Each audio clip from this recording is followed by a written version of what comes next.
All right. I'm so excited for this. The Three Musketeers are together. Okay, so Brandi, I told y'all can have a fidget or something to do with your hands if you wanted to, and you brought, what is this? I have my dumpling. It's my lucky dumpling. I will explain said dumpling. It's a stress ball, or it's a fidget. I think it's also called a fidget. So I was babysitting these kids, and they have like hundreds of fidgets and little stress balls and stuff. So one day we just went through all of them, and she was like, which one do you like better? Like, we were just judging them. We're like, I give this one a 6, but nothing could beat this. Like, we measured every single thing that she had. Wow. And I was like, dumpling every time. Everything she threw at me. I think it was like the second one that I touched. And then she was just Can I touch it? Yes, please. It's literally so perfectly round. It's perfect. Oh, wow. Yes. Like, I don't know how anything else could top that. Nothing. Our Now, listeners, the avocado was close. to the listeners, to our audience, y'all are missing out. I'm sorry. You got to get a dumpling. You got to get the dumpling. Actually, the avocado sounds perfect. The avocado It's was like, close. It's like the shape of your hand. And so it fit perfectly. I love and the little feel seed of part it. was the part that squeezed out was the little seed. I love that sensory, like, softness that I can feel through my fingertips. Like, It it's actually so... feels like a dumpling. It does feel like a dumpling. That That is so cute. And so they gave this to me when I took them to Coney Island. She's like, I have a gift for you since you love the dumpling so much. Oh, I would have fell out on the ground. That is precisely what happened. Tears. And then I proceeded to take them to Coney Island. That is so thoughtful. Y'all, it feels so nice. I aspire to be like kids. Take me back. Wait, Adia, do you have any type of like thing that you like to mess with around? Not that you have it here with us right now, but if you do, With me. Normally, I like to knit. knit. Yeah. That's how I like to keep my hands just...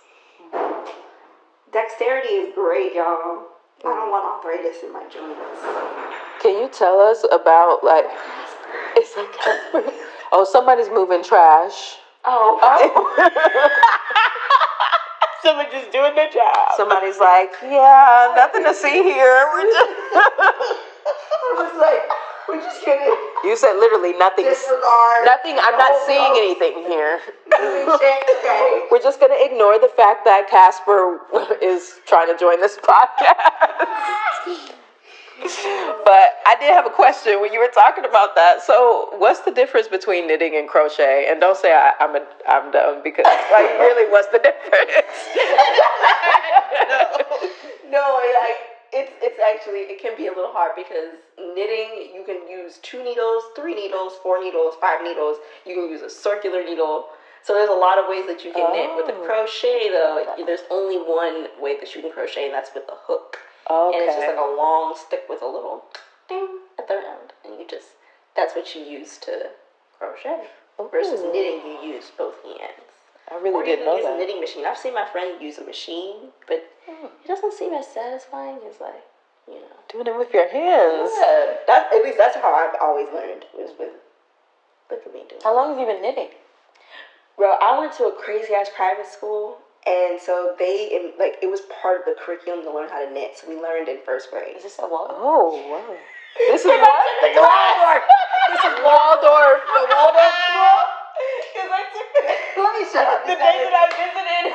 What? They took me to a knitting class. Yo, Waldorf school is kind of a cult. Like, I ain't gonna lie, but like it really is like a cult. Like, I can see that. it's a jerk. This is just one member's experience. Let's keep that in mind, Waldorf. If you're seeing this, Anna, look, it is just a crazy ass experience. But like the way that like the philosophy is, you must learn. I will say there's some good things, because like the philosophy is you got to learn how to play, and that's like a huge emphasis. So in the beginning of your schooling, it's great, but then over time you realize there's some weird shit up in here. To each his own, but to each his own. right.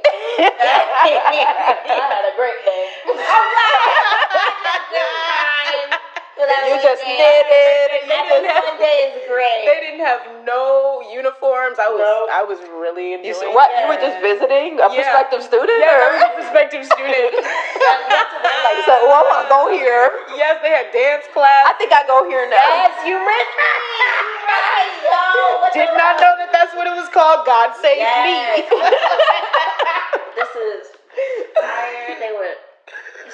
Wait, what grades do they go up to? All of them. 12. From kindergarten? 12. You're in there for life. 12? Yes. For life. Classmates. It's a sentence. It's a sentence. It's a sentence. Locked in. You get the same teacher from first to 8th grade. Oh my God. The same teacher? The same. I don't think I can grow with a nigga that long. I'm sorry. I don't think so. You tired of that man last year? Oh well. Oh well. Welcome back. Yeah, that's how it is. Oh my gosh. I take it back. I'm not. I am not having the same teacher for the rest of my life. Like, what the heck? I would explode by that fact. Okay, so y'all, I'm glad we're here and we're getting this started. I've been super, super excited about this one. I want to start off our spirituality talk with a little hook, with a little thought to think about that I didn't tell you beforehand. So I have been coming up against this thing where I feel like there's a spiritual disconnect, I think, with the way a lot of us are afraid of confrontation.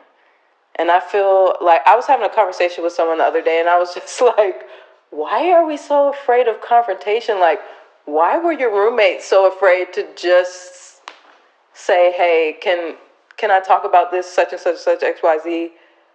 What's the worst that can happen? Like, I started going down this little rabbit hole, and to me, like, there was something I landed on about not having a lot of trust in ourselves to deliver information to someone else, or we constantly judge ourselves about how we're presenting information or just talking to people. So I don't know, I was like, I think you really have to be in tune with yourself to just address that and know how to do something about it. I don't know. My question was really just, why are we so afraid of confrontation? Yeah. That's loaded. I was about to say That's so loaded because it's so different for everyone. Like, for me in particular, it makes me think about because that is me to a T. Like, I don't want no smoke. I don't want it. I simply don't. And that's not to say that I cannot fight. It's to say that I've never been in one. Yeah. And that's because I've been avoiding them. So, but I'd only do that because I've seen what happens on the other side. And I was like, oh, I don't want that. Yeah. Oh, I don't want that pain. So, I had an older brother who got in trouble a lot. He got his ass beat. I was like, right. You won't catch me slipping. I learned from the best. My mama is heavy-handed. No. I was like, flashbacks. Not exactly, but that's my point. Is we're taught not to stand up for ourselves. It's seen as a sign of disrespect in a lot of our families, when it's really, I'd like to have a conversation with you. They don't see us as equals, they see us as property. Right. And that's something that's been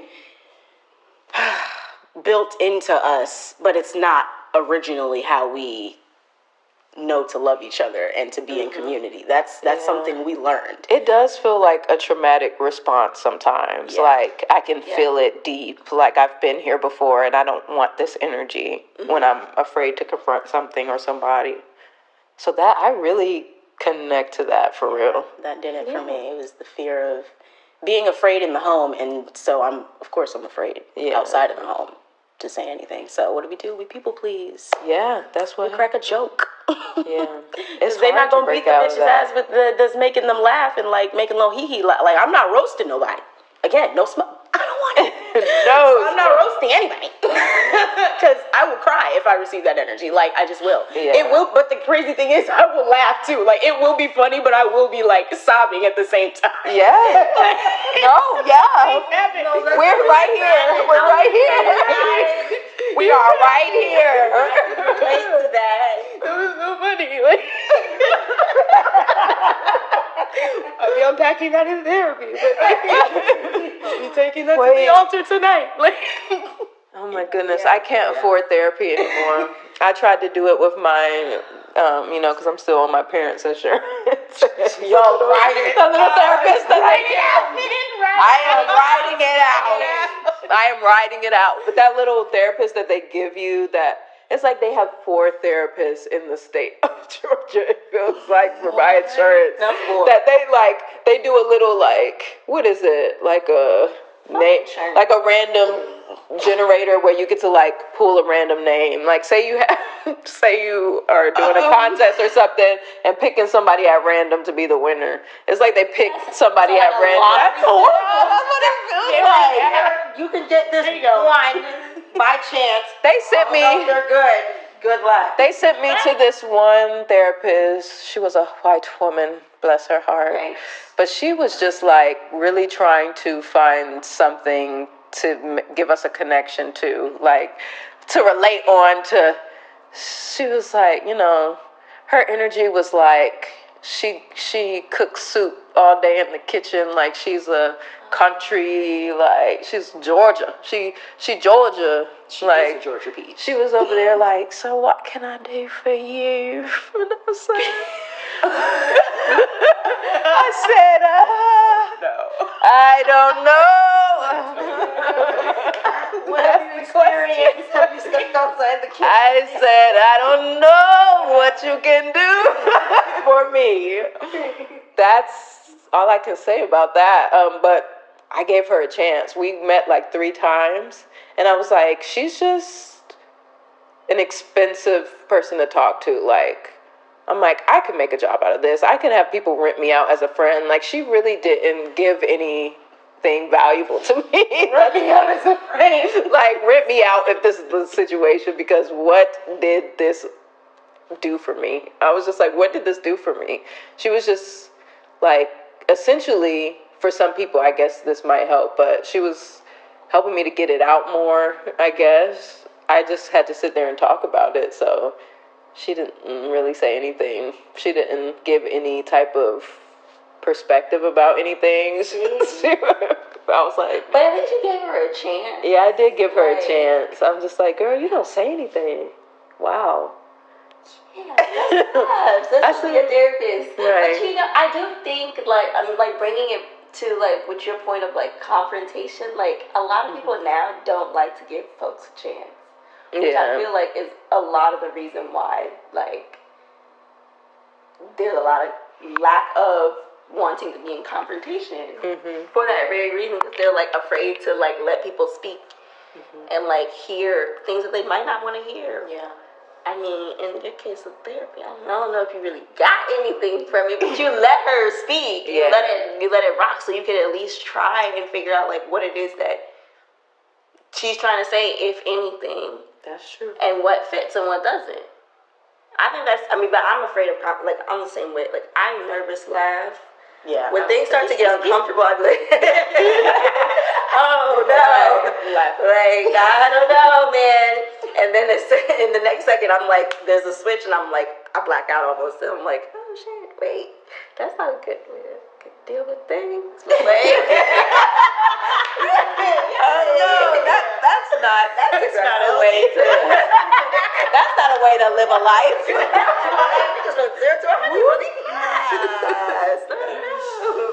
But yeah, giving people a chance is important. Yeah. I think accountability is also a huge factor in the confrontation. Not a lot of people enjoy taking accountability for their actions. They and they respond very defensively. And there's nothing you can do. They can't hear you. There is literally nothing.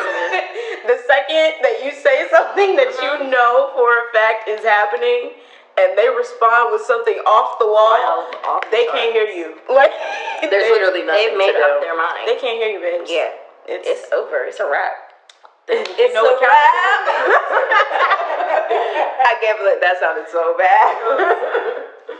Wow. Yeah, it's over. That is, I'm sitting here like, wow, that is so true. The accountability thing. I'm It's like you dealing have with that with to, some but you have to people. have that practice within yourself to be able to do that. Right, Not a lot of yeah. people Not a lot of- sit with themselves and go, well, Okay. what did I fuck up today? But like, Right. as Objectively. objectively, Yeah. as artists, I think that there's a lot more, as actors in particular, there's a lot more focus on ourselves. Like we gain a certain awareness of ourselves while we're learning the craft and while we're studying it. So even before we know we're doing spiritual work, we're doing spiritual work.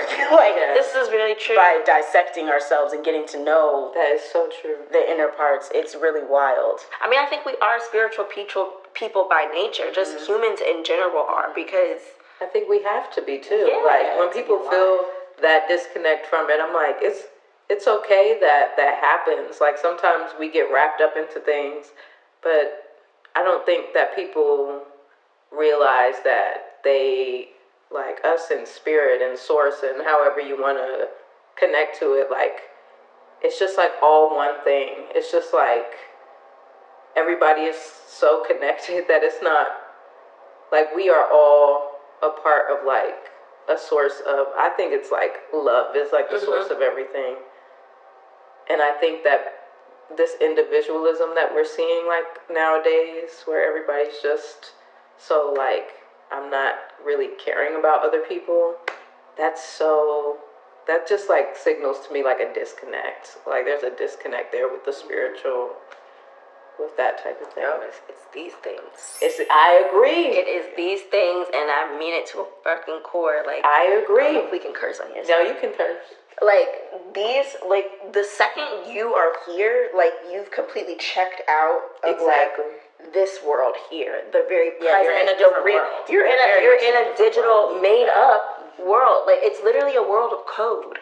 Yeah. And it's just been made in such that we can see it visually and we can conceptualize it. But like we're literally tapped out. So of course everybody starts thinking very individualistically. Yeah. And in Everybody. comparison mode. And Because judging you only each see the other. best of every we're single judging person. each other Yeah. off of everything that we see on a screen. On a screen. That makes so much sense because I've often said that when I look up from my phone after being in my phone for a long time, I was like, wow, I was really not here. Yeah. Like I was not here. You don't know what's going on around you. You totally tuned out this whole area. And it's weird. It's like kind of creepy sometimes. And I feel weird for having just like completely closed off what is actually real around me. I'm like, wow, I was just not present with my surroundings just then for like 5 minutes straight, which can be eerie. Yeah.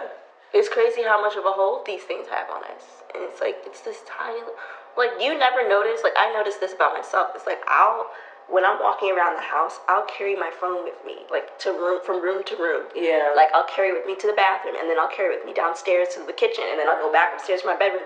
And I have my phone on me like 95% of the time.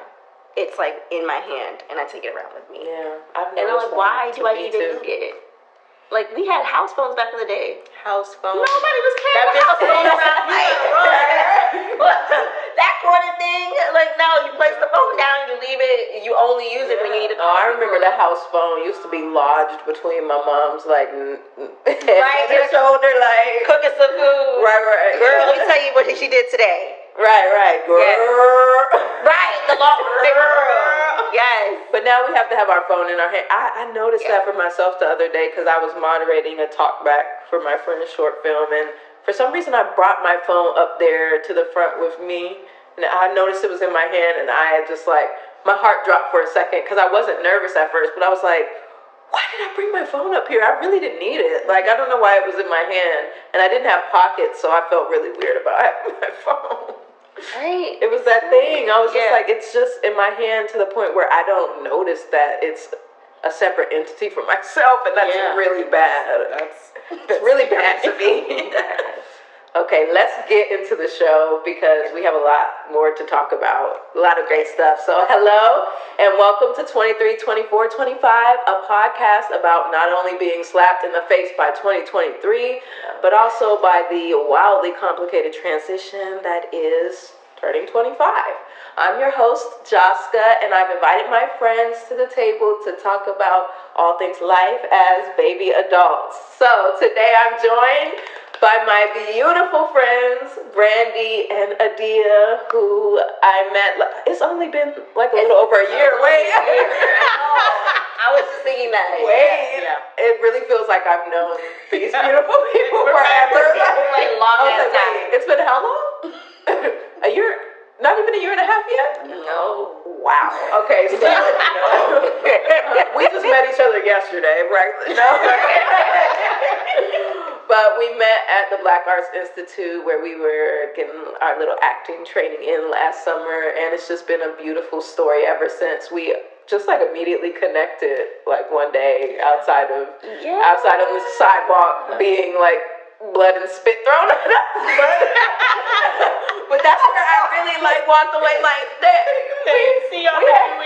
We are bonded now by a random blood and spit. We are bonded by us together. That really brought us together. And the next day I tested positive for COVID-19. So we were really and then I was really scared because I felt like I made 2 new friends and I felt like I gave them COVID-19. I said, they're gonna text the group chat and say I'm positive. I have COVID, I gave it to them. I was so scared, y'all. I was like, we just became friends. Girl, I wasn't even thinking. I was thinking about you. I was just like, my brain was like, dang, she was just here. I was just there in pool. I was so upset. It's like Josca. But they didn't. Spoiler alert: they did not get infected, but we reunited a week later. Yo, what a different time. That was a different time.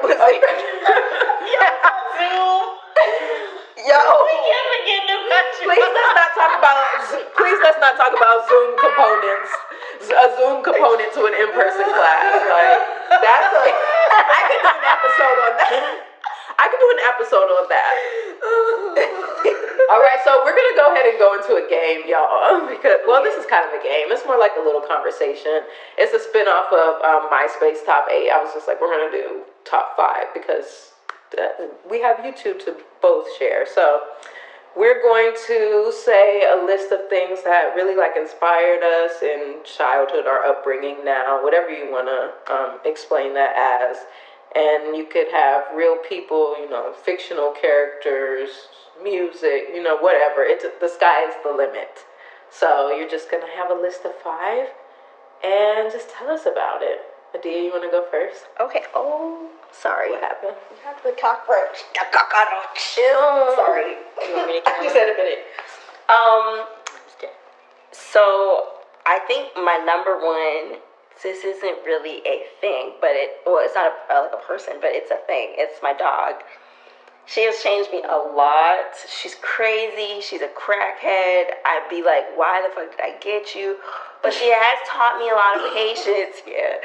That's kind of crazy. Yeah, it's that deep though. Like, she is like, she really requires me to dig deep and find patience and, moments when I feel like, I want to pull out my hair, I have to breathe because she really needs me. She's like a toddler. She doesn't know any better. So that's like my top. I'm going to do like number 1. And then I was thinking Lilo and Stitch. I was like, man, that was like the only brown person growing up that I had to look up to in the cartoon world, and I loved watching cartoons. That was the only thing I could really watch because I was homeschooled, so my mom didn't let me watch it. Oh, twins. Yeah, yay, that was great. That was like that was great. I was like, Mom, get me out of here. No, I did not want to be home. Socialized where? After a while, I was like, this is too lonely. I'm sorry. My fucking brothers did not care about me. I was like the only child that was like, this shit is whack. I Anyways. Sorry for interrupting. But it's okay. But yes, so Lilo and Stitch, because Lilo, I looked up to her. I was always an outcast, so I just related to her. And Safia, my dog, surprisingly, is kind of like my Stitch to my Lilo. Oh. Because she's crazy. Yeah. But now she's starting to slow Y'all down. making me want to get pets. Pets are wonderful. I need to settle down. Like, I need to. That's how I feel. I feel like a mom. Like, I feel like a mother. I want to have some motherly, like, tasks. Not just tasks. I guess not just tasks. Tasks. So bad. Don't come for me, feminists. Feminists, don't come for I me. can give you tasks. I want to. Okay. No, I just want something to get me Get a out of fish. my head. Get a fish. Their food stinks. They're kind of boring. They are. You look at them. I had and really then made you a look at fish. them. You just look at them. Regardless. Anyway, I love that. Yes. So I think that was that 1, 2, 3 would be my journal, because your journal looks at you. It sees everything that you're doing. A book I read was The Miracle of Mindfulness. It's by Thich Nhat Hanh. It's a really beautiful book on learning how to meditate, but also how to practice mindfulness on a daily basis. I read that over the summer, and that has been such a great book in just reminding me to be present physically and open and listening all the time.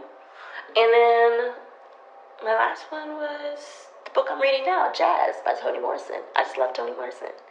She always makes me feel like I'm in a blanket. I need to start reading her books again, because I was just saying the other day, I'm missing that. Yo, I'm missing you that. feel safe reading her books. Like, Yeah. I feel like I'm being hugged by a weighted blanket, by the heater, by the fire, listening to Toni Morrison's really soft voice, and just being rocked to sleep. And I'm like, oh. I need it. Like, her books make me feel so safe. I need it. Yeah. I went to a really cool library last week in the city. I think I'm going back tomorrow. Which one?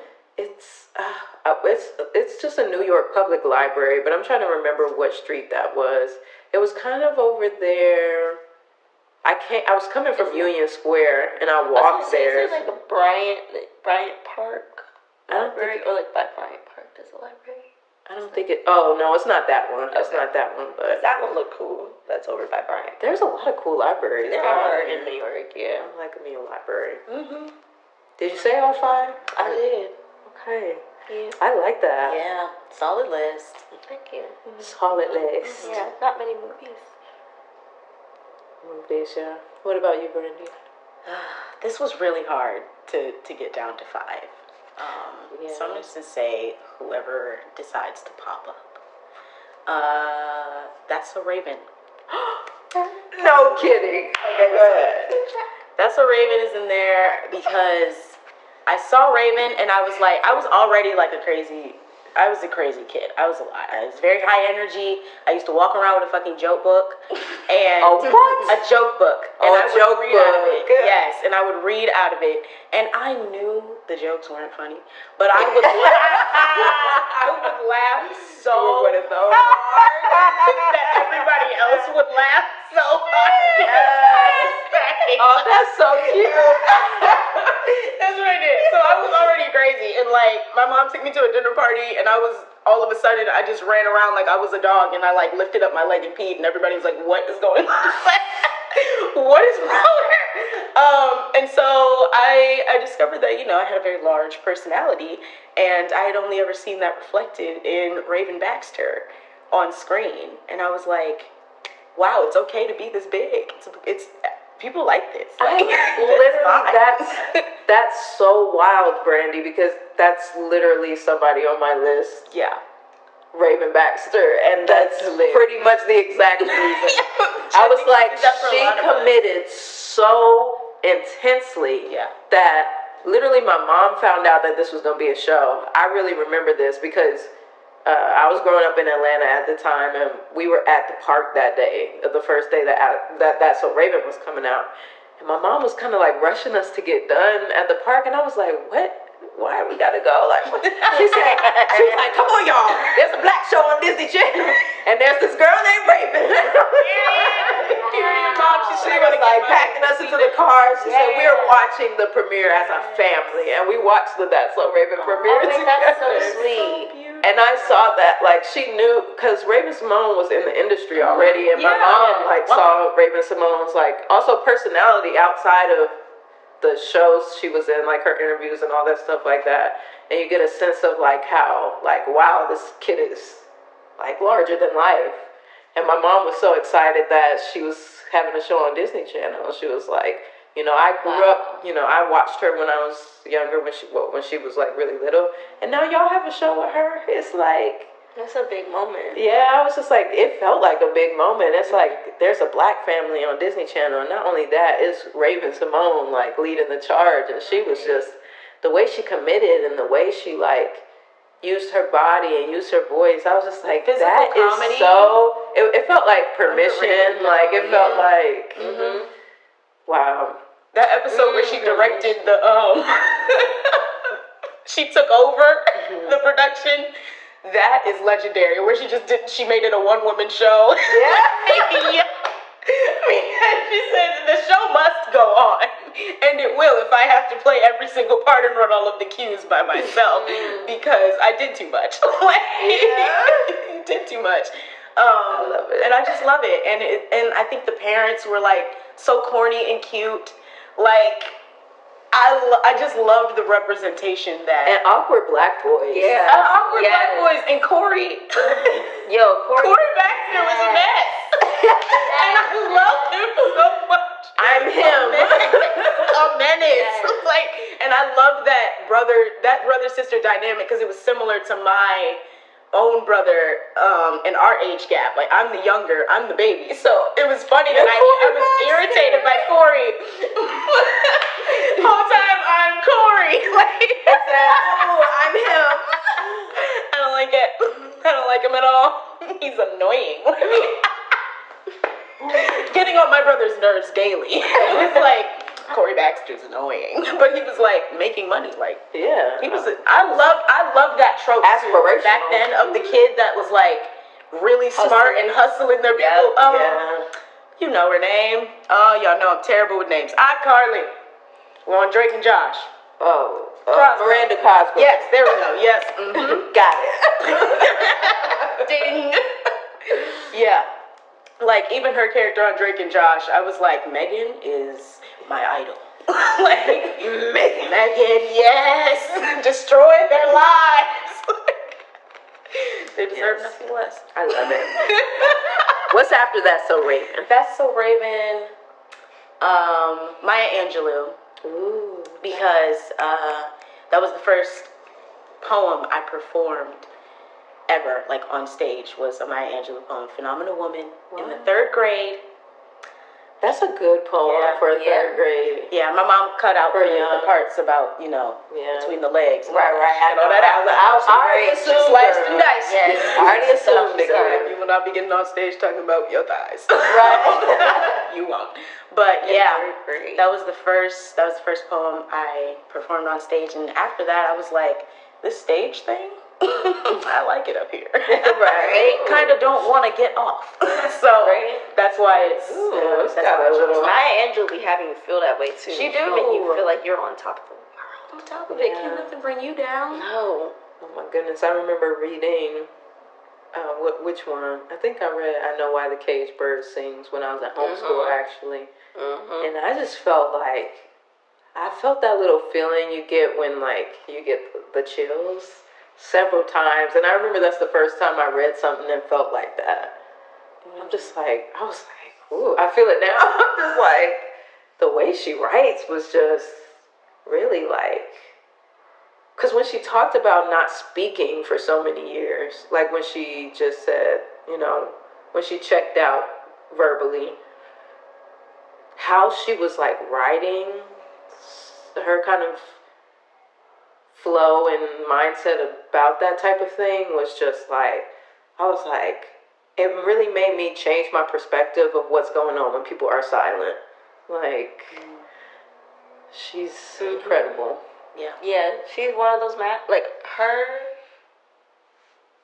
Toni Morrison, Audre Lorde, Ooh, Hooks, yes. Alice Walker. Alice Walker. I have some plays. Octavia Alice Butler, Walker. even. Oof, Octavia Butler. Yes, Octavia Butler is another Gloria Naylor. entity.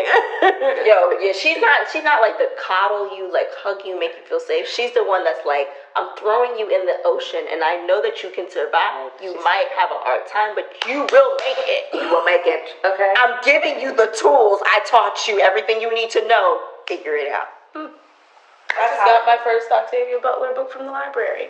Don't You never remember read which one it is. No, this will be my first time. This is a this great is gonna time be for you. good. This We is need a to have a great- book club. You read Yeah, all the time. I'm always reading. This is I want to have this book club started. Yes. Let's do it. No, we should. We have I to. love reading. We sound like conspirators.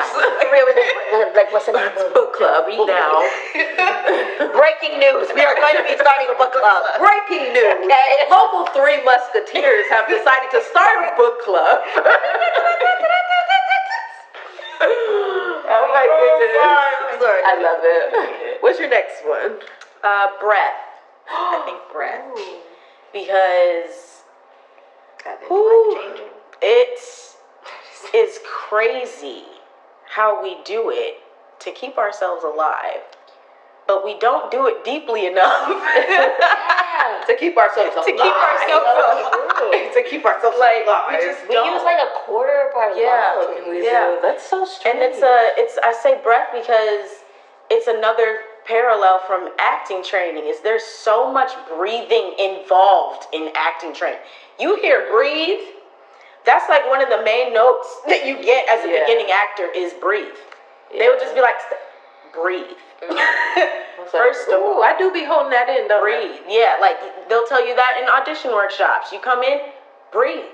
Yep. Take a breath before you start. Yes. And then when you're done, you take another breath before you come out of it. Like you, what they like, let the angel pass. I love when they say that's cute. That's cute. You let the angel pass when you're done.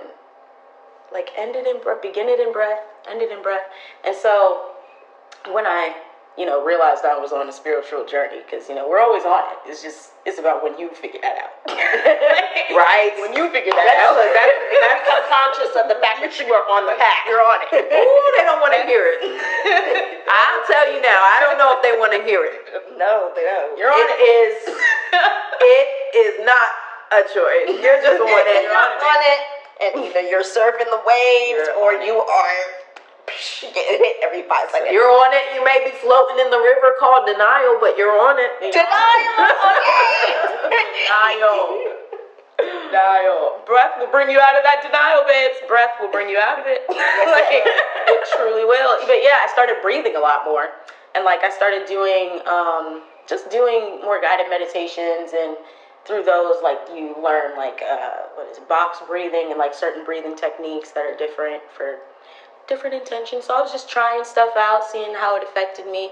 And then I started integrating some of them into my own meditation practice and just seeing how much different that is. Like how what you're saying about mindfulness, is really taking that meditation with you. I think that's the next step. And breath is very helpful in that, because you can remind yourself to breathe. You've got to do it, because we're so used to not doing it that when you're dashing on the subway or blah, blah, blah, you're freaking out about something, that's the very moment that you need to be like, oh, I need to breathe.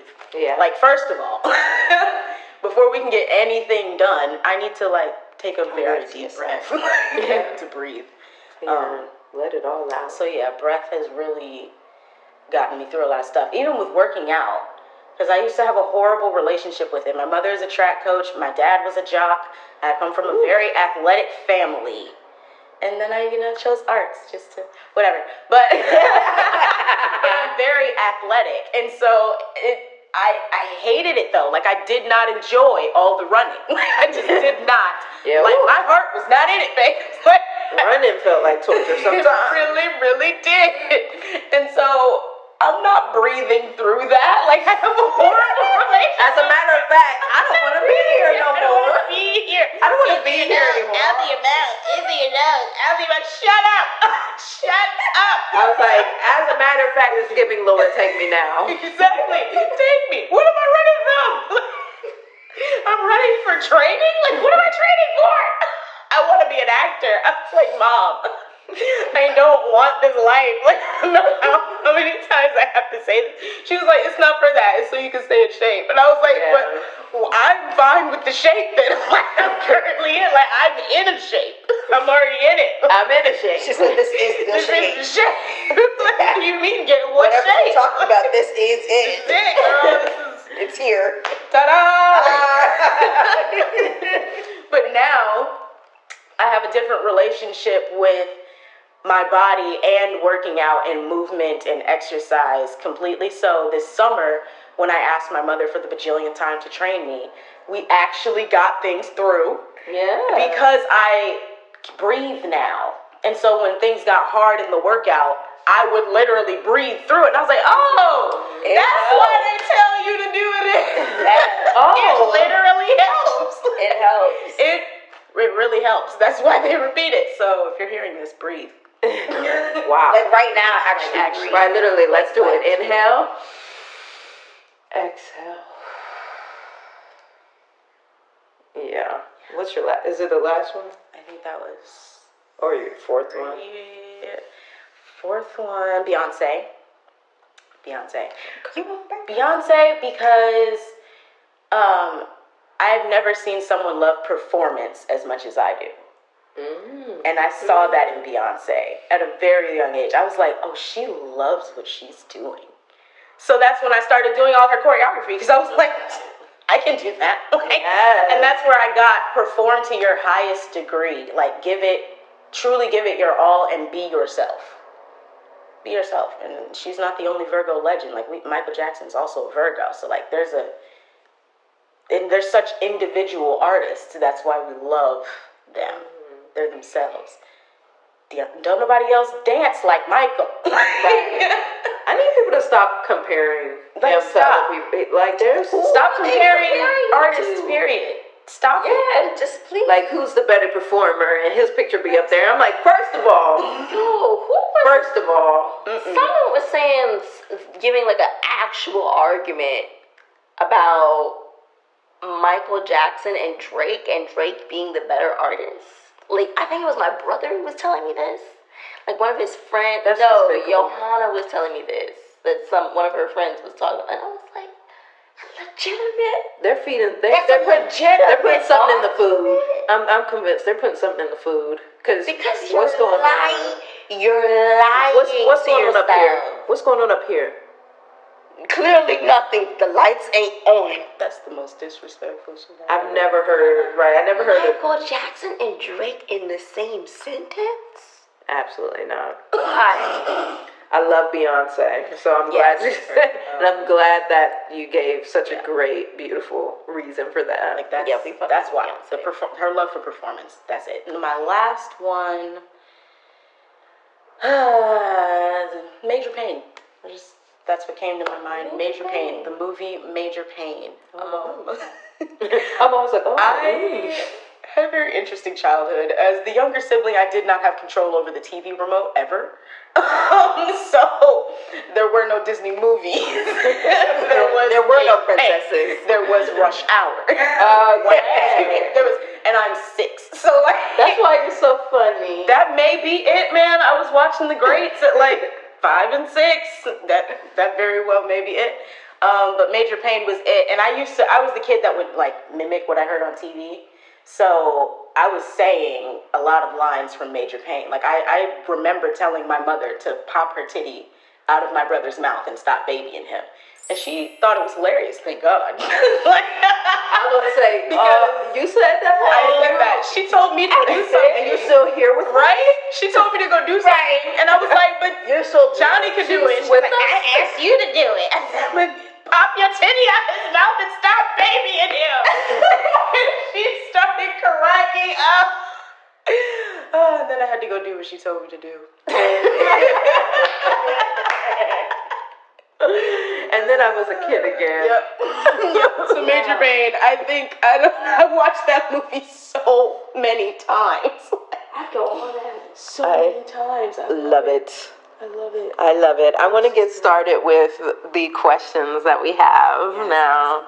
So since I made up a little bit of a questions for both of you. And it's three of us this time. I'm like, we're gonna just choose one.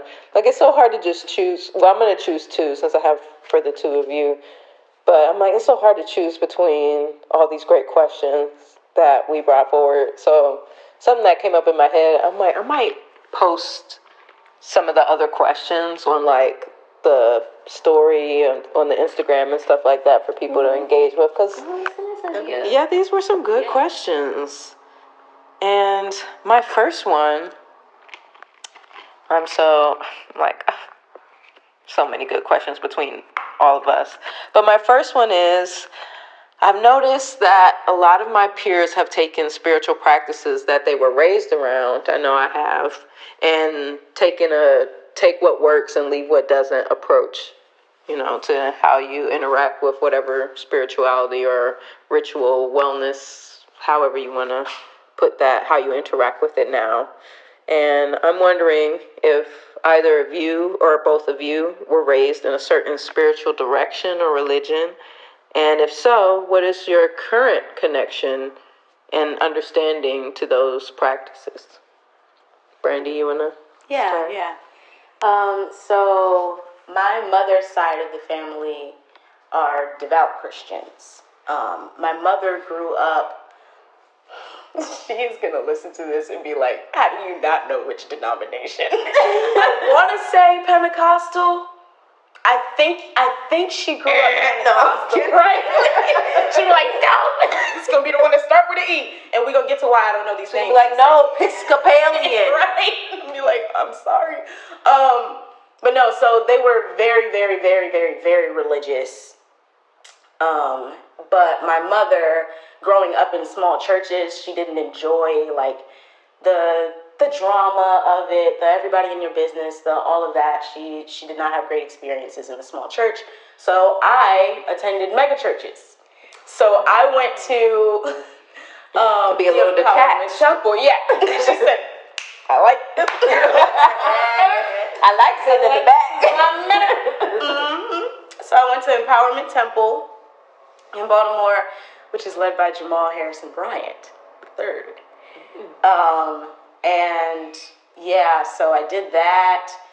I feel like I remember waking up at like age 6 or 7, and I was like, I think I'm hearing God's voice. Like, that was very distinct, and that happened when I was in that church. And then we moved to Texas, and I started going to Friendship West Baptist Church, led by Freddie Haynes, and they know each other. Like, of course, mega church pastors, they know each other. So when they visited each other's churches, they would see us, both of them respectively, in whatever city, and they'd be like, "Oh my gosh, hey, like, what you doing here? Like, I know you're a pastor, blah, blah, blah." So I grew up in a large mega church Baptist kind of way, and I think that was interesting, because I don't know the Bible. I will be 100%. I don't know it. But I know a lot of gospel music. I know a lot of it. And because I was in mega churches, the praise and worship was everything. It was performance to the max, but it was also true. Like, they weren't singing for a performance. They were singing for God. They were singing spiritually. Like, that's what was happening. And because there were so many of them and it was so grand, like, the spirit, you could really feel it. So I do remember that aspect of it. And praise dance, oh my God, I love praise dance in mega churches, because I've never seen it in small churches, but like, praise dance was beautiful. Just the art that I was exposed to in church, I think, was beneficial for me. But when I started, like, when it came to my relationship with God and looking at it through a Christian lens, I was very confused. I had a lot of questions. It didn't quite make sense to me. It didn't really fit in my skin. So I still resonated with the music, so I would like let that rock, I'm just like, I'll just do what feels good. And then 2020 happened, and I had some time to sit and think. And the conclusion I came to was, I wonder what my people did. Like, I just want to know. Like, I wonder what people were practicing, like, outside of Christianity, because never asked. And I found so many resources for African traditional religions, and so I started reading so much. And like, watching videos, and stuff made so much sense to me. Like, just thanking the sun in the morning for rising and growing the food that we eat and keeping us alive every day. Like, being grateful for that. That made sense to me. Being grateful for the rain, being grateful for air that we can breathe, and clean air if I'm around it, like clean water, being grateful for the earth and like just nature, period. I liked that. Like, that felt good to me. So I was like, I'm gonna just keep leaning in this direction. Right.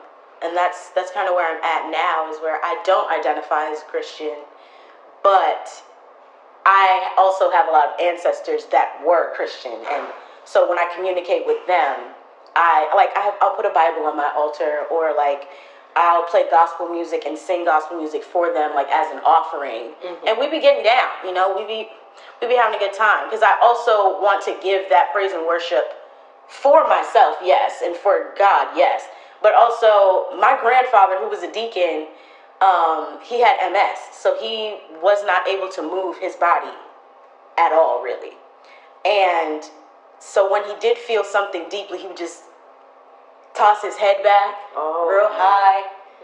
And I was like, if I'm praising God, I'm doing it for Grandpa, because he couldn't get it in his body how he wanted to. And so I'm able-bodied, and I can do that, so I will, to the highest degree for him every time. And so I think that's another. You're gonna make me cry. Another part, Yeah, ancestor veneration is really that. It's really that girl. It's really that girl, because it opens you up like that. Because I did go through a phase with Christianity where I was like, this is wrong, and this is white people stuff, and like they taught it to us. We shouldn't know it. I'm never gonna listen again. How dare they trick us? Like, you tricked me. Like, I went through that phase, of course, and then I learned that Egyptian Christianity existed. And things got misconstrued and changed and shifted and morphed, as they always do. So, I take what I got from it. What do you mean you've been listening this whole time and you haven't subscribed yet? I don't see what the holdup is. The button is right there. And while you're at it, follow us on Spotify and Apple Podcasts. You obviously like the show. Spirit is in all of it. And that's the thing, spirit should be in all of it. No matter where it's coming from, spirit should be embedded in all of it. I felt spirit in a Christian church. I felt spirit sitting in a park with trees. Like, I felt spirit. That's what it's about. Yeah. So are you connecting to that? Yeah, this is what these words say, but are you even embodying it? Are you even embodying it? I totally connect to that. Where spirit is. Thank you. Adia? Yeah. I agree. My family was the same way. Well, not fully the same, but my grandmother is devout Christian. And she was Baptist at first, but now it's transitioned into something else. And like, I love my grandmother, I really do, but she's moved into that a different realm of like conservative Christianity that I don't quite. It's hard to be around that. Yeah, but I understand what Christianity has done for her. So like in that sense, like I myself am not Christian either. I would not consider myself to be specifically married to any religion at all. Like I would just say like there's a lot of things that I pull and practice from different religions, I guess, that sometimes I'll utilize, or like especially having an altar for my ancestors. I mean, and you see that throughout a bunch of different cultures and different religions all throughout the world. It's having some sort of home space or altar space that you dedicate to those who came before you, those to come, and the things that represent this world. So that's something that I really I emphasize very importantly within my life, is having a space that I dedicate to my people. And there was a whole lot like I did not know about Christianity that I still don't know to this day, and it's like something I don't think I'll ever take that on for myself as a religion.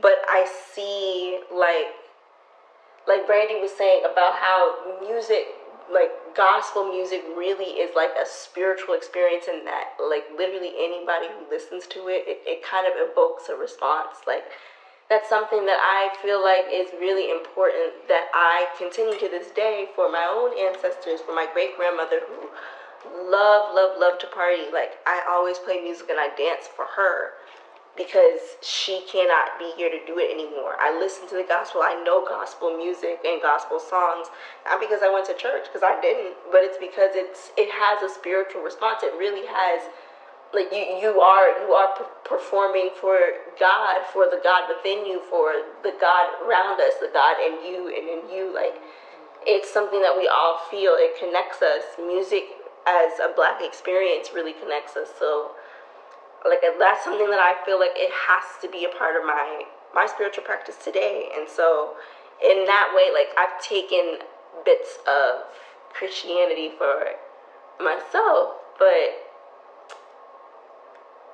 there's still things that I'm also taking from other cultures that I find really beautiful. Like especially like within like Islam, the idea, and even in Yoruba tradition as well, covering your head, protecting protecting your crown, your head space. That's something that I think is really important, that I try and that I do sometimes, not necessarily because I'm like, today I'm going to be Muslim or today I'm Yoruba, but more so like I need to protect my energy. I'm feeling vulnerable. There's a lot of energies, like especially in New York. Yeah. It's a ton of energies that you're interacting with on a daily basis. Everybody don't need to know me, and I don't need to know everybody. Hey. So sometimes, you know, and your head, it really takes in a lot. Like your head, we only use like a fraction of our brain. The rest of it, we don't even really use, but it's like, I still protect all of that. So sometimes, you know, you wrap up your hair, whatever. But yeah, those are the things I feel like I've taken and implemented within my own life that I find like important to hold and cherish for myself. Wow. I love the fact that you have practices. Like it's something almost tangible that you can return to as a ritual or as something to reconnect yourself to spirit. And I really relate to you two because, well, both of you, because I was raised really Christian. Like really Christian. like if I start Sunday Bible, you could actually be like, we played Bible verse relay. Yes. Yes. Like 2 Timothy 2:15. Got it. Like we were like literally like that's very deep. Like y'all were in the bowels of that joy of Christianity, like. And the thing was, it was so jarring when so the first time I ever really, well, my mom said I did when I was little, I don't know. The first time I really knew that I was in a plane, like being taken somewhere, was when I went to the Harvard summer school program. Like at Harvard, they have like a program for high school students who are like juniors, going into their senior year of high school.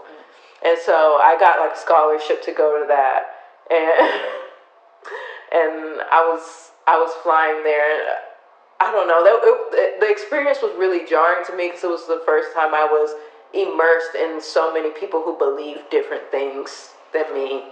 I felt like since I went to pretty much a predominantly Black high school in DC, like Duke Ellington had a lot of Black people. I don't know what to tell y'all. We was Black school. Yeah, we was deep. Black. Right? Yeah, we were Black. Black school. Thank God, it's Duke Ellington. And like a lot of Black people in that area, not all, don't do it. I said a lot. A lot of Black people in that area, especially in the DMV, were raised Christian. Like I'm just like, it's a lot of us that share that experience. So going to Harvard that summer before my senior year, I met people from like a lot of international students. So there was somebody who was from Jordan, like who was living in my building, and we kind of became not friends, but we would hang out like in groups and stuff like that. And I just like really got to know like people from different cultures, and it was the first time I was like, oh, I'm so ignorant. And it was like really, really like, it was like a shudder because it's like, I was taught that Christianity is like the absolute truth.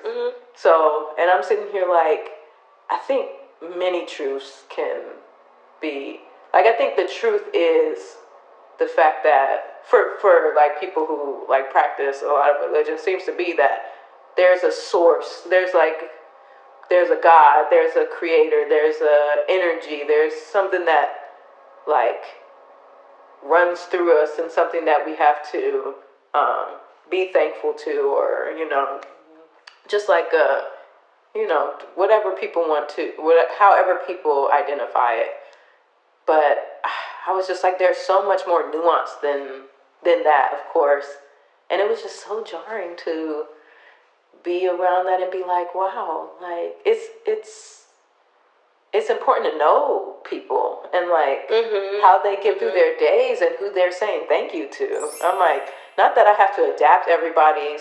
What I started to do though was feel naturally connected to some things, like instinctually connected to things, especially hearing people talk about them. I was like, oh, I need to examine why I'm feeling so pulled, so drawn to that. And I was saying that I relate to what you were saying, Adia, too, because I've started to do that. I've started to like curate my practice by taking different rituals and different like just ways of like participating in my spirituality that just were taken from different religions or different like practices and mindfulness exercises and all that type of thing. But yeah, I'm just like, my family was over here ending their sentences in scripture, so I was just like, it's really all I knew. And another thing, just this one more thing about it, the reason why I started to feel a disconnect with Christianity in the first place was that I never saw anybody around me express that they ever had doubts about it. Like I noticed that I was having so many doubts, and it was starting to become creepy to me how I never heard anybody talk about any doubts that they were having about this practice. Like, I'm just like, I feel like, like, and I make some weird analogies, but I was just thinking about Divergent. Like when somebody feels that they're like built different. Yeah. But literally, no, quite literally. Yes. No, literally. it was starting to feel like that, but I was trained, I was indoctrinated, I was forced to see something in one way. At least in my mind, it felt like I was being forced. Hey, that was my experience. In my mind, that's how I was feeling at the time. But I had that so deep where it wasn't the built different that is like, yeah, I'm built different. It was the built different where you should be ashamed that you're built different. Like this is not cute that you're built different.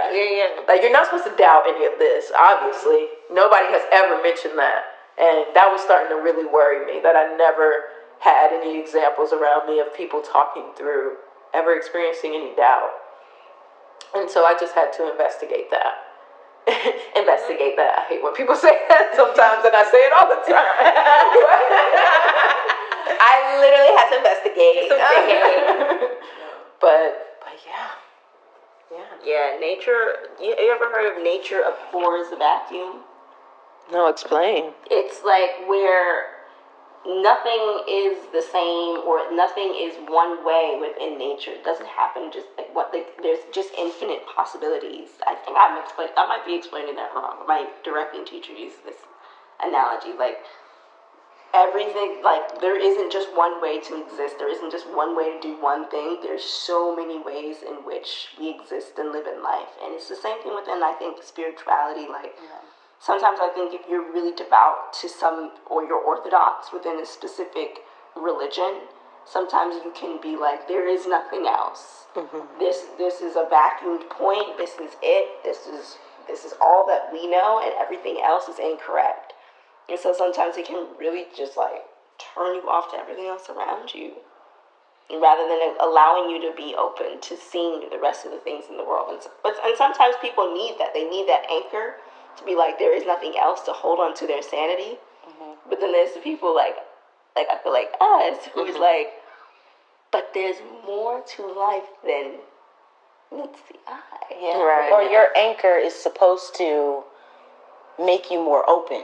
That's what your anchor is for. It's still supposed to feed you how your spirituality is feeding you. Like, Right. we're supposed to be getting the same thing in different ways. That's like, we're both supposed to get to the same point of, okay, love is everything, and like we should love it, like we should get that. We should at least get that. At least get there. But I think it's important too, as Black Americans, to explore and to take our time with our research into these practices and to really, really trust what we feel guided to practice. Yes. Because that, coupled with ancestor veneration, is how we're going to remember ourselves and put these pieces back together for our lineages. Because that is something I think about a lot, is like, I'm doing this work for me, yes, but I also want to give so much honor to my West African ancestors who, and wherever they ended up, because I know I have Caribbean ancestry as well. And it's like, I want to honor them all. I want to know them all. And that's going to take a lot of time, but I do need to trust which ones I'm being guided to first and investigate them more. Like, when I first started, Ifa was like, read about me, like that was everywhere. It was like, read about me, and I was, the more I read, I was like, yes, I will continue. And like, the Orisha tradition is very, very popular right now, and I definitely see why. The Orisha are like, I think they love it. I really think they love the attention that they're getting. I think they're happy about it. There's controversy about it, about if they should be like in social media and uplifted in those ways, and I get that, because it is an oral tradition, and there are sacred things that should not be on social media and told to everybody and anybody, but there also needs to be a balance with making this something that specifically Black Americans can learn about, because a lot of us were taken from West Africa.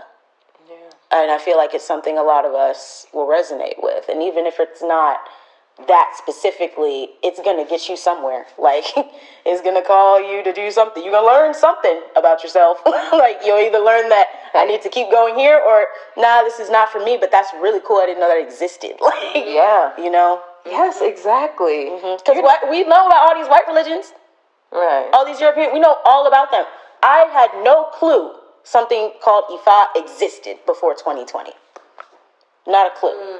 But I know of Buddhism, I know of all of the other major religions, because they're Western. I had no clue that Africa and the Caribbean were full of so many different ways to practice, and that they brought that over here. I think that we also, as Black Americans, we do have access to hoodoo specifically.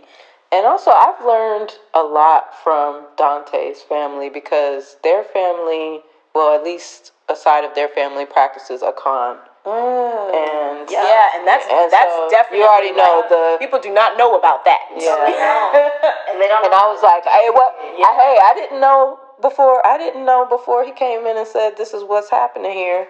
And I said, wow, you know. Yeah, I had to, deep in the econ. and there was a feeling at first too, that I don't even think I ever told Dante this, but there was a feeling internally where I almost really didn't feel worthy to be absorbing it at first, because I felt a little guilty that I didn't know about it before.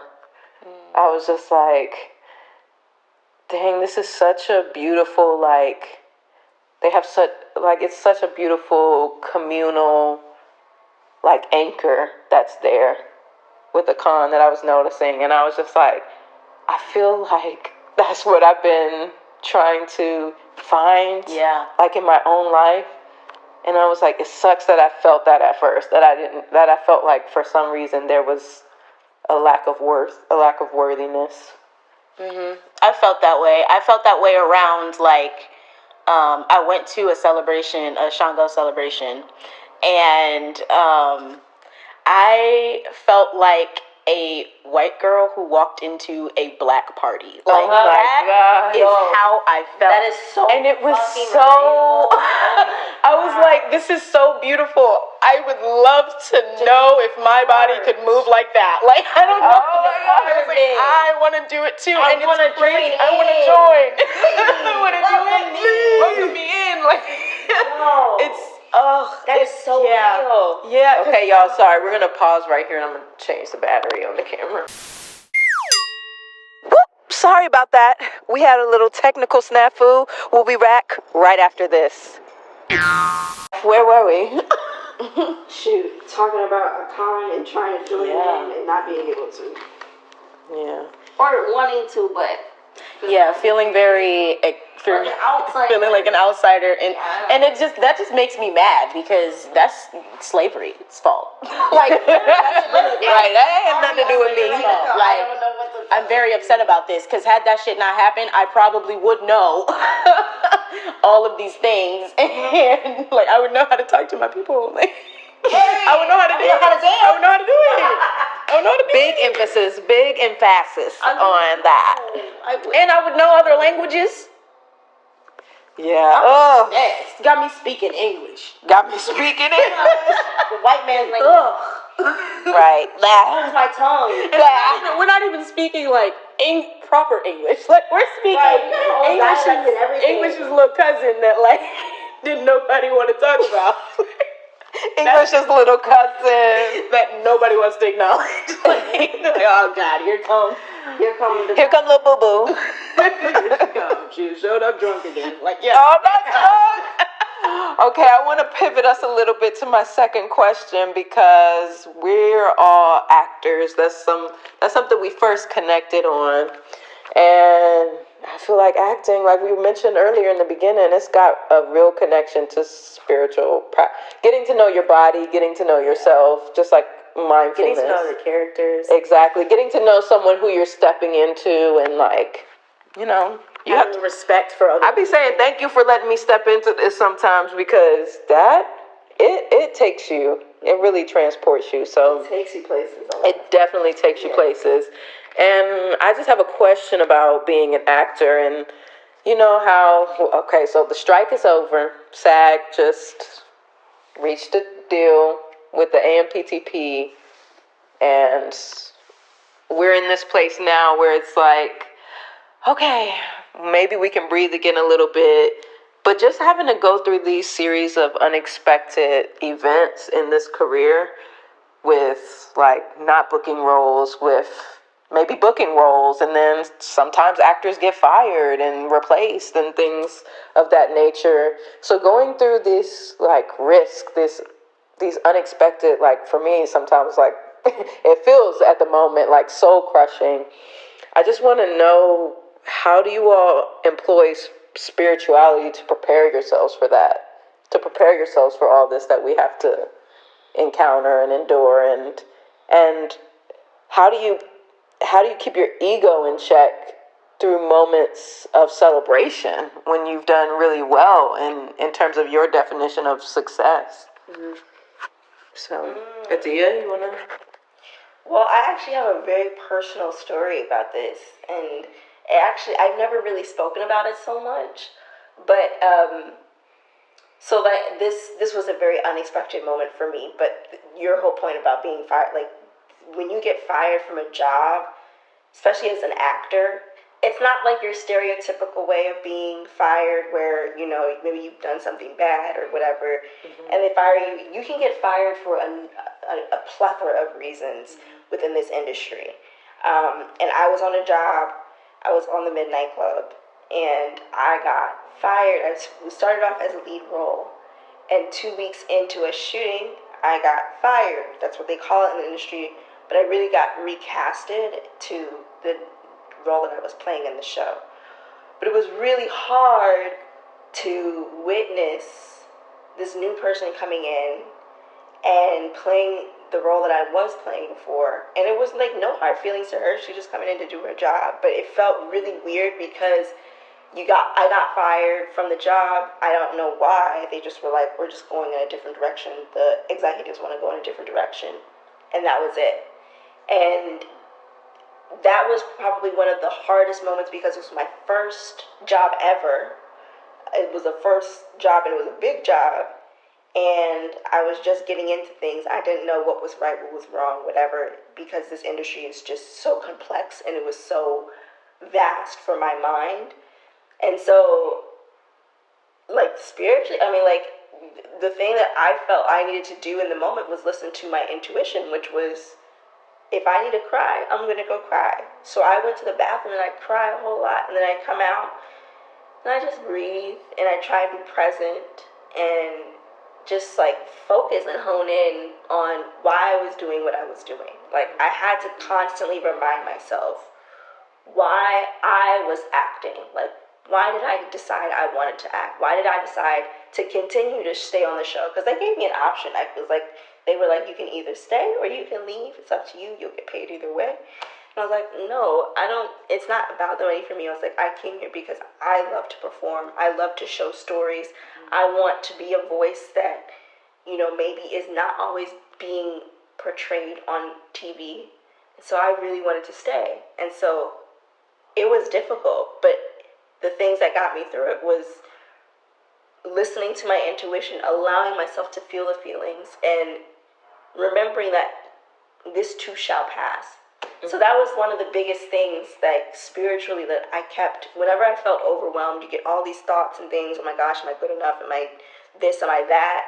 Like, after a while, like, you just have to remember that you are your own best friend. You are the only person that can keep yourself uplifted and going, and that is what got me through. And then like a couple years later, I ended up getting another job, and that was probably my biggest success in my career, which was doing Full Circle. And that was my second job ever. I've never I've been really fortunate to be able to have worked on such high caliber shows, projects, And period. you killed it, Right, I was like, I love you in both of I them. was trying not to. I was trying to hold it in. I was trying, but it's so I good. feel like you Like, really, so like, you really convinced me that you're Yeah. someone else. Like, I know that's what it's about. Like, No, not to you sound had me stupid, but I was stressed. Like, when I tell you on the episode, they better not kill my bitch. They better not kill my bitch. Like, they better not. she better make it to the end. I ain't seen her all episode. She better be alive. Like, Yeah, I'm about to say we were both over here like, we were like, ruined. And the accent, I really want to compliment the accent work because you did that very quickly. Thank you. You did that in like freaking record time. Like, did you work with a coach? We did. We worked, but like we only had like, I want to say it was like 2 or 3 weeks before we started shooting to work with somebody. So we didn't have a lot of time. And like I kind of had an accent, kind of didn't. But like, again, it was the same thing of like, why am I here? Like, and at this point, this was after we had done BAI. I literally booked this show like just after we finished doing BAI. So I had all these new tools in my whole arsenal, and I was just like, man, let's go. And it was so great to finally be able to have that stability of like knowing yourself, feeling like this is why I do the craft that I do, and bring it to, and be able to showcase it and be like, okay, and here's the proof.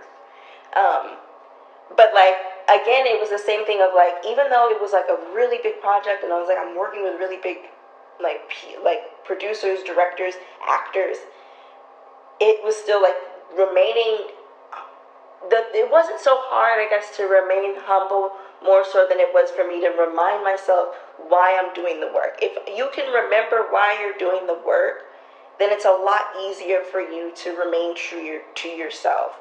And people can, whomever you are, however you show up as a person, they'll always know that is who you are 100% authentically yourself, regardless if you're a dick or not. Like, that's, for me, like, I was just like, I'm going to continue to remain to myself. And I hope, my hope is that I didn't allow my ego to take over, and I still can portray being just Adia, which is why I don't really tell many people, like, people I don't know, being out in the street, I don't tell many people what I do. So I'm like, I don't want that to be the determining factor of who I am as a person, as Adia, because I also don't want to take that ideal on or that image on of I am just Adia the actor and that's who I am and that's it, full stop. Like, no, I go beyond that. I want to be a human. I want to be a person that I want to be a good friend. I want to be human, and I want to show you that I also bleed. And so it's about reminding myself why I am an artist, why I like to tell stories, because I want to show my cousin Ayana like what it's like to just speak, and or I want people to be like, yes, I can be like Raven Simone. Like I like Raven Simone. Well, for me, it was really Lilo. Because I didn't want, like I said, I didn't have cable when I was growing up, so I couldn't watch that very often. But like, you can be yourself, and it's okay, and you don't have to like put on this whole show, this persona to be something else other than who you are. So I hope that answered your question. But yeah, that's kind of like how it shows up.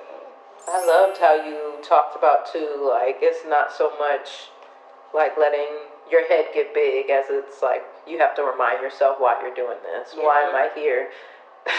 I'm about to laugh at myself because I say this every day. What is my passion statement? Is it is what I'm doing at all times in every moment in my flow connecting back to my passion statement?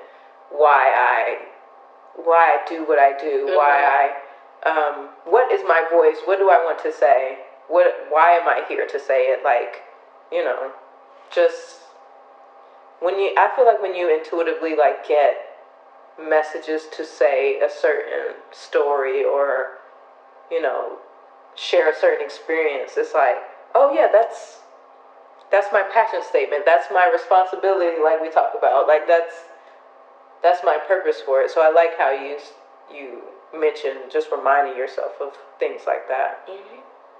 Yeah. Brandi? My relationship with rejection.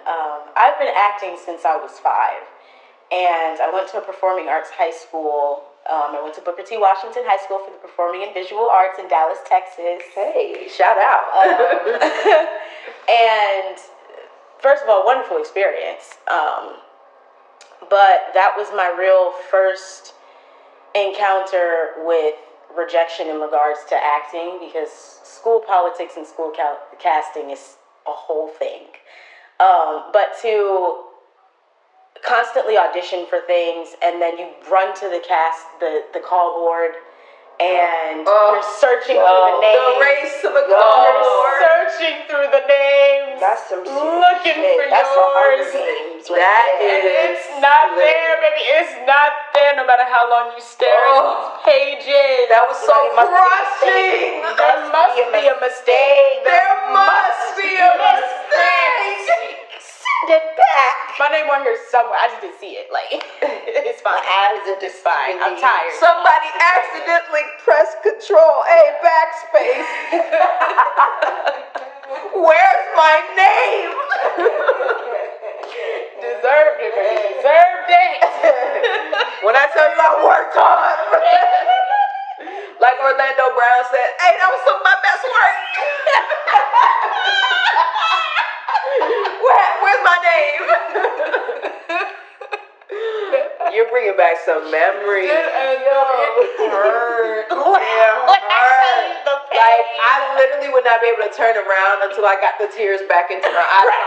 You cannot turn I around. was just like, I can't turn around because I know somebody's behind there. Somebody's behind my shoulder, like Trying to see their name. trying to see their name, and it's not there. I already checked, girl. Go ahead. You can go ahead and turn around, girl. Go ahead to the cafeteria, girl. I already checked, girl. It was the already check because that happened to me a lot too. Like, no, girl. I already checked. You're not on there. Save yourself. Right. Like, run away now. I already checked. Just not there. Just go. Oh my God, Brandi. And so too. And I think what made it particularly painful is that, of course, in a school setting, it's usually the same group of kids that's being cast or being put in certain positions. And they are, unfortunately, in my experience, have always been light-skinned women. Yes. They always get cast. Like, And they always they're seen get as the the ingenue, like Yes. the Romeo, the Yes. Juliets, the The Byron, the lovers in Midsummer, Yes. like Oh my God. you know, all of it, and That's so true. that was also, I think, really, really hard to deal with. So it was like rejection in not only like, oh, we're not even looking at your talent or your work because you're doing great work, like praised in class. Oh, everybody knows if I'm coming and I'm performing, if you're my scene partner, you better be on your shit because I'm not gonna play with you when we get up in front of this class. Like, this is not a game to me. Yeah. I never took this craft as a game. Like, it is very serious. Like, and even when I'm slacking, I'll be honest with my partner and be like, yo, but just, you gotta be honest. Like, you gotta be where you're at with acting, and that's why I love it. You cannot fake. You cannot fake knowing your lines. Yeah. Cannot. You can't, babes. We can all tell. Like, and we all know, and we all know that horrible, horrible feeling. Yeah. But yeah, just dealing. So that was all of high school, and then I got to college, and I was like, okay, it's fresh 4 years now. Things are gonna be different. They were not.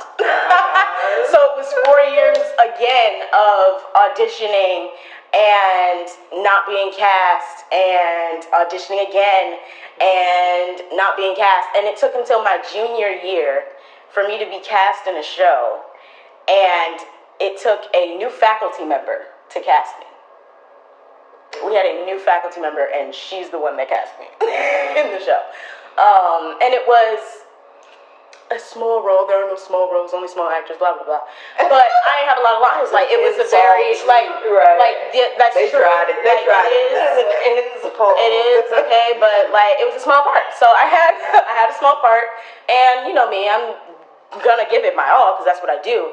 But that was very frustrating for me, because it did seem like every single time I was cast, it was the stock funny character that's on stage for 20 minutes. Or it's I'm becoming known as the actor who was like, oh, I remember her because she was in the show for like 20 minutes and she cracked me up. But like, girl, I have emotional depth too. Right. So like, I'm pouring my heart and soul into these monologue classes. And the rejection was extremely painful. And then I didn't get into the college that I wanted. So I wanted to go to LA. I wanted to go to USC. I wanted to go. I don't know why I just didn't have USC on my radar. It's such a good school it was like in my perspective back then. I don't know. Because I was back then, I was like, oh, it's film, TV all the way. I need to be in LA.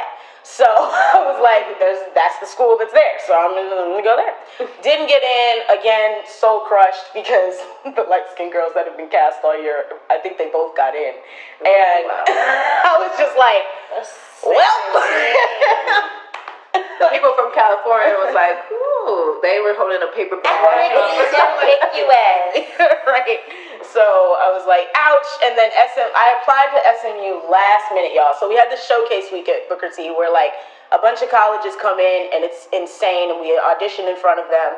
They post callback lists if they want to see you again, blah, blah, blah. So I got a lot of callbacks. I went to them all out of courtesy. You don't have to, but I did. And I end up in SMU's callback. And I think I did Ruined by Lynn Nottage. And he gave me a note. I took it. It was cool. And then he was like, have you applied? And I was like, no. Because I very much was not thinking about nobody's SMU. Yeah. I was trying to get the fuck out of Dallas. I was like, For our listeners, what does that stand for? Southern Methodist University. That is in yeah. Dallas, Texas, right in the middle of Highland Park neighborhood. You know. Some of them said, oh, you don't want to know. You don't. You truly don't. So after 4 years of being rejected yet again, I graduated with so much resentment and anger. I was so angry, because not only had I not been chosen, it was like they also did not set me up for success, because my resume did not have any lead roles on it. None. Like, I gave my heart and soul for 4 years, memorizing 4 different scripts at one time, also writing a play, also directing a main stage, like, and then taking care of my classes that don't have anything to do with the arts. And you can't tell me I don't have not one lead role on here to graduate with and like talk about. If anybody wanted to talk, I can't bring this to an agent or a manager. They're gonna be like, what is this? And to this day, my resume is mostly training. It's just a ton and a ton and a ton of training because I have yet to be cast in like the big thing or seen as the lead character, which is wild in my opinion. So, but how I got here, it didn't always feel like it was wild. It felt crazy because I never doubted the talent. I never doubted that this is what I was supposed to do, ever. I was like, there's no reason why I started this so young and why it burns so much for me. Like, I don't feel how I feel doing anything else. I'm supposed to be doing this. And I even asked God if I was supposed to do it at one point. And this is when I was going to church in Dallas, and I'm in the youth ministry section, and this woman that I've never spoken to comes up to me, and it's during praise and worship. It's during that moment where like they played the song 3 more times because everybody's really in it. Like it's one of those moments where like you can feel the spirit in the air. Like it's actually the spirit of the Lord is here. Right. Again. Hit it again. So that's going on. This woman runs up to me and she goes, whatever you ask God, God told me to tell you yes. Whatever you asked him, he told me to tell you yes. And I was like, that's literally the only question I've asked God in like the past, like I don't know how long. So I was like, okay, cool. So now that I know for sure this is what God wants for me as well as what I want for me, nothing is going to stop it. Nothing is going to make it hurt anymore if I don't get chosen for this thing, because I know I will be chosen for this thing, like at the right time. I know that for a fact. I am way too talented and way too devoted to this, and it's just gonna happen when it's supposed to happen. But it took me a long time to get here because that resentment is truly nothing to play with, and it's so hard when like all your friends are actors too, so you're like rooting for everybody, but you're like, dang, when is it gonna be my turn? Like, when's it gonna be my turn? But it always will be. So it's like celebrating when you're friends, and that's another thing that this community is like great for, is that we show up for each other. We show up at shows, we go to events, we do stuff like this, like that helps with the rejection as well, because it's like you're not alone in this, babes. We've all felt that. And we start creating stuff for ourselves. Like this, to me, this whole thing started to come out of necessity a little bit. I said, first of all, I miss my community. Second of all, I'm like, nobody's asked me to do something in at least 2 years. Right. I was just like, that is so painful. Like, it was hard to talk about. I'm like, I keep putting myself out there, and there's a chance that I can see myself as less than I used to see myself as. Like, the meter can drop at this point. I was like feeling a little discouraged. And I'm like, first of all, you have to remind yourself of your brilliance. You have to remind yourself of your worth. Because nobody else is going to do that in this industry. No one. The most credit, what do we get? Good work. Right. Yeah, good job. And a lot of times it's generic. That's generic. It's a response. That is just an automatic regurgitation. Response. It is. Right. It is a robotic. Yeah. Like, Right. Everybody doesn't say anything. Everyone is going to tell you, oh my God, that was so amazing. Oh my God, you're so good. Oh my God, yes. Yeah, I was like, I can't. And old acting teachers did not used to do that. They did. Stella Adler, none was eating the girls up in classes. I don't believe it. Atlantic too. Like they was not. Sis said, I don't think I have the tools to help you. She said that to an actor, not in my class, in my friend's class, but at the same studio. So she was just like, we had this one teacher girl. She was like, you should redo the first year because I don't have the tools right. And I had never, like, those teachers were saying, maybe this isn't for you to people. I was like, whoa, now I'm not trying to catch all that. He said, take a different career path. Yeah, maybe you might want to try engineering, right? Acting to engineering is crazy. I'm like, you're a good reader. Ever thought about literature? Dramaturgy? Throw that dramaturgy on you. They were Wow. not playing. They were not playing. That's how dance teachers. Because like my teachers were, Oh, dance teachers. Dance teachers are I only took one class with which I hear nips to the ceiling in my like haunted nightmares. Like, why are you yelling? Oh, not the Nips to the ceiling. Bro. I don't wanna. nice. We could really go down this rabbit hole forever. I'm like getting flashbacks. Yo, I'm getting tons of flashbacks. I'm from getting dance classes right now. I'm more like, flashbacks. wow, the drama. No, you're good. Thanks for tuning in to 23, 24, 25. This week's lovely conversation on spirituality was so great that I couldn't let it end. So we're splitting it into 2 parts. I hope you'll join us for part 2 of the conversation all about spirituality. See you there. Enjoy. 23, 24, 25 is a podcast produced and hosted by Josca. Graphic design by Josca. Executive producer, director of photography, and editor, Dante Charles Critchlow. Music by Fadal Moore. A special thanks to Anthony and Celintia Moore, Constance Moore, and Harold Hickson for their contributions to production. And a special thanks to viewers like you who create the community of my wildest dreams. Thank you. 23, 24, 25 TV.